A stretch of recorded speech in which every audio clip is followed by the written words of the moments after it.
कर कर जब वापिस सजाते हैं। हिंदू धर्म में पीपल के वृक्ष की जो गणना वराह पुराण में करी गई है, 4 बजे से 7 बजे तक शिव के भ्रमण का समय बताया है शाम को। तो 7 बजे से लेकर फिर रात्रि 9 बजे तक लक्ष्मी और दरिद्रता फिर भ्रमण पर जाती है। इनका एक समय निश्चित है महाराज। भ्रमण कर कर आ जाना। अब इस बीच में जब लक्ष्मी और दरिद्रता दोनों निकल कर जा रही हैं तो दोनों एक भाव रख कर जाती हैं कि आज हमको कहां प्रवेश करना है।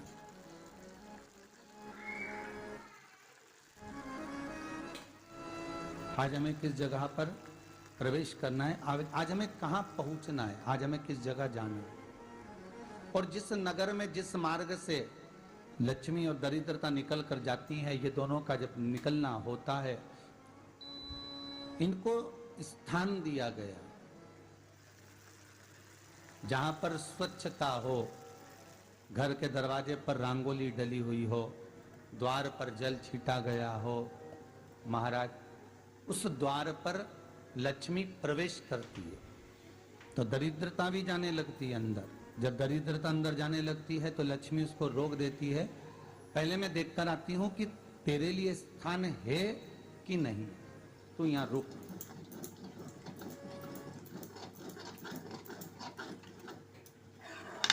कुछ देर तक दरिद्रता बाहर खड़ी रहती है और लक्ष्मी जी की बड़ी बहन जब दरिद्रता बार बार अंदर जाने का प्रयास करती है तो लक्ष्मी जी कहती हैं, जी तू इतनी बड़ी होकर तुझे मालूम है तू तेरा सम्मान होना चाहिए, आदर होना चाहिए, और तू अंदर चली जा और कोई तेरा सम्मान ना करे तो कितना बुरा लगेगा, इसलिए तू बाहर खड़ी। मैं अभी आई, अंदर जाती। और जब लक्ष्मी जी भ्रमण कर लेती हैं, अंदर प्रवेश कर कर आती हैं, और प्रवेश कर कर आती हैं तो दरिद्रता पूछती है चले अंदर।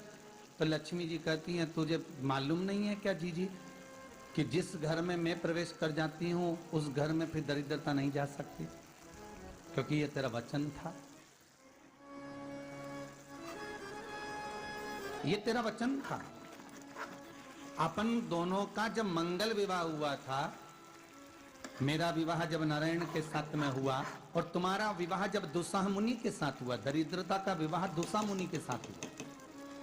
जब अपना दोनों का विवाह हुआ था तो अपन दोनों ने एक वादा करा था कि जिस घर में लक्ष्मी प्रवेश कर जाएगी उस दिन फिर दरिद्रता नहीं जाएगी, और जिस घर में दरिद्रता प्रवेश कर जाएगी उस घर में फिर लक्ष्मी नहीं जाएगी।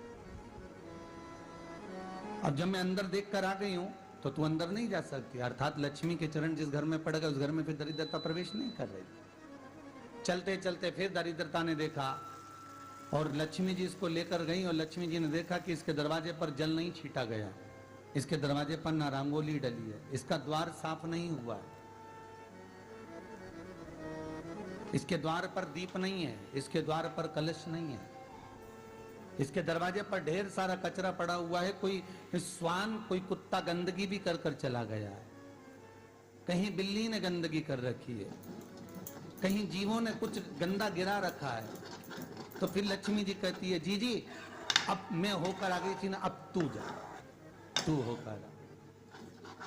और दरिद्रता प्रवेश करती है तो अंदर जाकर क्या देखती है दरिद्रता कि इतनी सवेरे से मैं घूमने इनके दरवाजे पर आई और ये तो सब चादर तान के चकाचक गुर्राटा भर भर कर सो रहे हैं। तो दरिद्रता कह देती है, तुम्हारा भाग्य ही बेकार है, तो मैं क्या करूं, तुम ऐसे ही सोते रहो। और दरिद्रता गुस्से में बाहर निकल कर आती है, लक्ष्मी से कहती है, लक्ष्मी तू इसके घर में जाना ही मत। तो दरिद्रता को कहती है, जी तेरी बात नहीं मानूंगी क्या मैं? लक्ष्मी जी बोली, मैं तेरी बात नहीं मानूंगी, बिल्कुल नहीं जाऊंगी इसके घर में, तू चिंता मत कर, चल आगे चल।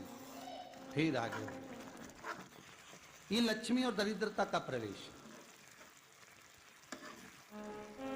आपके घर का द्वार, आपके घर का दरवाजा। फिर निवेदन करूंगा एक बहुत सुंदर बात, हमें महाराष्ट्र से सीखना चाहिए, हमें साउथ से सीखना चाहिए, दक्षिण से। जिस समय पर भक्ति देवी यमुना जी के घाट पर रो रही थी अपने पुत्र ज्ञान और वैराग्य को गोदी में लेकर।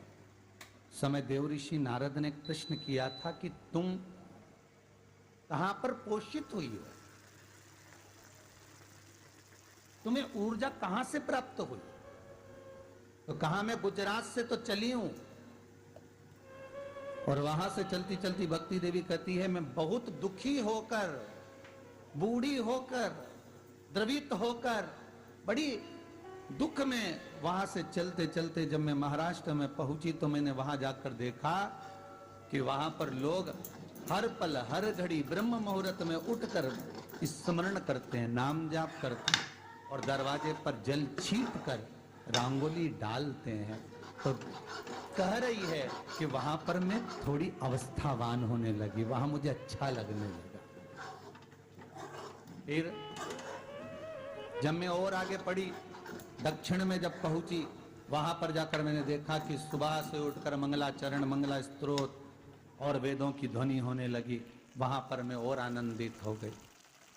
हमें कुछ चीजें महाराष्ट्र से सीखना चाहिए कि वहां रहने वाले जो भगत हैं, वारकरी संप्रदाय के जो भक्त होते हैं, वैष्णव जो धर्म के भक्त होते हैं, उनका नियम है सवेरे के समय घर में पानी है कि नहीं है, पर जब भी वो घर का दरवाजे के बाहर थोड़ा ना थोड़ा पानी तो छींट ही देते हैं।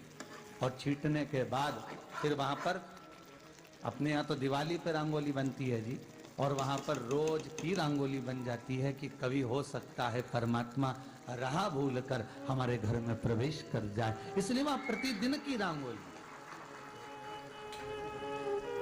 प्रतिदिन।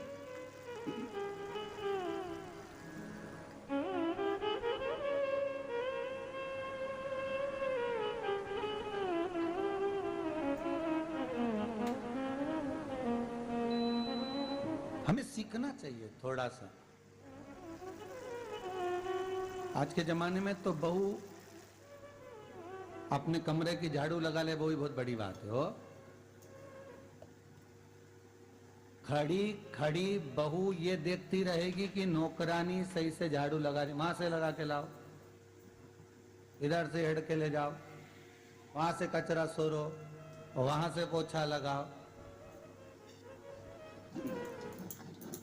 खड़ी रहेगी, उंगली से बताती रहेगी, पर इतना नहीं बनेगा कि सेविका से, नौकरानी से, दासी से कह दे कि तू मम्मी पापा के कमरे की लगा ले, मैं मेरे कमरे की लगा लूंगी, तू जा उधर।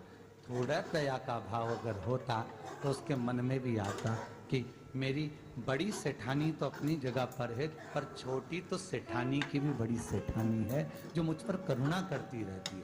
पर बड़ी तो कहे कि बेटा रहने दे, तू उधर ले जा, जब भाभी के कमरे में देख ले जा। उसके बच्चों का बड़ा फैलारा रहता ना, तू उधर देख ले जा, तो जरा उधर, माँ उधर भेज रही है।